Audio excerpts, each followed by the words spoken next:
પહેલાં આપણે જોયું એ હતું કલીમલી બાપુની ધૂણાની જગ્યા સમાધિ સ્થળ. આ યજ્ઞશાળા છે.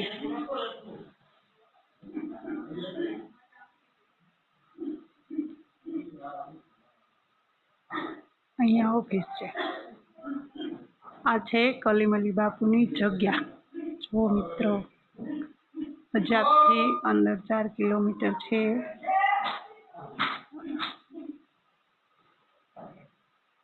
અહીંયા દર પૂનમે ને 11 ભજન હોય છે. અહીંયા રહેવા જમવાની પણ સુવિધા છે. જગ્યા બહુ મસ્ત છે.